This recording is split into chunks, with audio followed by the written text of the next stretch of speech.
సరే ఈ మదురైలో సిపిఎం జాతీయ మహాసభలు సిపిఎం 24వ మహాసభలు జరిగాయి. దురదృష్టకరంగా సీతారాం యేచూరి గారు కార్యదర్శిగా ఉన్న మధ్యలో మరణించారు. ప్రకాష్ కరత్ తాత్కాలికంగా ఆ బాధ్యతలు చూశారు, కానీ ఆయన కూడా అంతకుముందే పదవి విరమణ చేశారు కదా. ఇప్పుడు ఎంఏ బేబీ ఇదివరకు ఎస్ఎఫ్ఐ అఖిల భారత అధ్యక్షుడు, కేరళ మాజీ విద్యామంత్రి, 2 సార్లు రాజ్యసభ సభ్యుడు, ఆయన ప్రధాన కార్యదర్శిగా ఎన్నికయ్యారు. 18 మందితో పోలిట్ బ్యూరో. రాఘవులు అంతకుముందు నుంచి ఉన్నారు కదా, ఇప్పుడు కూడా ఆయన రెండో సీనియారిటీలో ఆయనే సీనియర్ వాస్తవంగా. ఇప్పుడు ఇంకొకటేమో పినరాయి విజయన్ కూడా ముఖ్యమంత్రిగా ఆయన కూడా ఉన్నారు. అరుణ్ కుమార్ అని తెలుగు రాష్ట్రాల ఆయన కూడా హెచ్సి విద్యార్థి, ఆయన కూడా పోలిట్ బ్యూరోలోకి వెళ్ళారు. 2 రాష్ట్రాల నుంచి కూడా అటు కేంద్ర కమిటీ సభ్యులంతా వచ్చారు. ఇక్కడ ఆసక్తికరమైనది ఏంటంటే మదురైలో సిపిఎం మహాసభలు జరుగుతున్నప్పుడే మోదీ గారు పంబన్ బ్రిడ్జ్ అనేది ప్రారంభం చేసి అటు డిఎంకే మీద ఇప్పుడు ఇందాక మనం చేసిన వాటి అన్నిటి మీద ఉపన్యాసం చెప్తున్నారు. ఒక సైద్ధాంతిక పోరాటం. ప్రకాష్ కరత్ వెళ్ళి పినరాయి విజయన్ కలుసుకున్నారు. స్టాలిన్ కూడా అక్కడ, స్టాలిన్ అలాగే కర్ణాటక మంత్రి కూడా ఒక ఫెడరలిజం లౌకిక తత్వం దాని మీద జరిగిన సదస్సులో వాళ్ళు పాల్గొన్నారు. సిపిఎం గట్టిగా ఒక నిర్ణయం తీసుకుంది.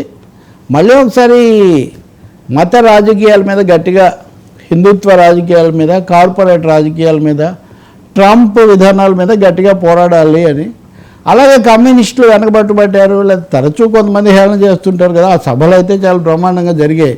యువతను ఆకర్షించాలి, యువత మీద కొంచెం ఆకర్షించడంలో మరింత శ్రద్ధ పెట్టాలి, ప్రజా పోరాటాలు కూడా మనం పెంచాలి అని వాళ్ళు ఒక ఖచ్చితమైన విధాన నిర్ణయం కూడా తీసుకోవడం జరిగింది. అంటే ఏమీ లేదు, అంత బాగుందని వాళ్ళు ఏం చెప్పట్లేదు.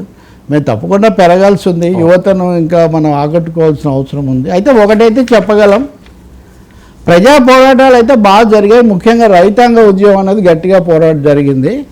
అసలు ఈ ఉద్యమాలే విఫలమయ్యాయి అని చెప్పడం కూడా నిజం కాదు. ఎందుకంటే తిరుగులేదు, 400 వస్తాయన్న మోడీని 200కి తీసుకొచ్చామంటే అది విజయమే కదా.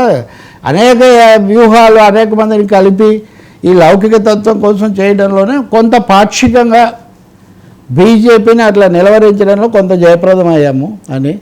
ఆసక్తికరం, దీని స్టాలిన్ వెళ్ళడమే కాదు, ఈ సభలు జరుగుతున్నప్పుడే చెన్నైలో మార్క్స్ విగ్రహాన్ని ప్రారంభించాలని తమిళనాడు అసెంబ్లీ నిర్ణయించింది. ఇది ఒక పెద్ద విషయం ఇది. ఎందుకంటే దక్షిణాదిలో ముందు నుంచి అలాంటి ధోరణులు కూడా, సుందరయ్య గారు తెలుగువాడు, చెన్నై కేంద్రంగానే దక్షిణ భారత కమ్యూనిస్టు ఉద్యమం నిర్మించారు. ఇప్పుడు బేబీ ప్రధాన కార్యదర్శి అవడంలో ఒక విశేషం ఏంటంటే ఈఎంఎస్ నమూద్రిపాద్, దేశంలో మొదటి కాంగ్రెసేతర కమ్యూనిస్టు ముఖ్యమంత్రి, డిస్మిస్ అయింది కూడా ఆయన ఆ విధంగా కేంద్రంతో. అలాగే సిపిఎంకి ఆయన ప్రధాన కార్యదర్శిగా ఉమ్మడి పార్టీ కూడా ఉన్నాడు. ఆయన తర్వాత మళ్ళీ బేబీ అవుతున్నాడు కేరళ నుంచి. అందువల్ల అనేక విధాలు ఇది, అంటే సిపిఎం పని అయిపోయింది ఇంకా కుదరదు అన్నది కాస్త వాళ్ళు ఒక విధానంతో ఐక్యంగా బయటికి రావటం, ప్రజా ఉద్యమాలు వీటి కోసం గట్టిగా పిలిపివ్వటం అన్నది మనం స్వాగతించదగిన లేదా గమనించదగిన విషయం. సార్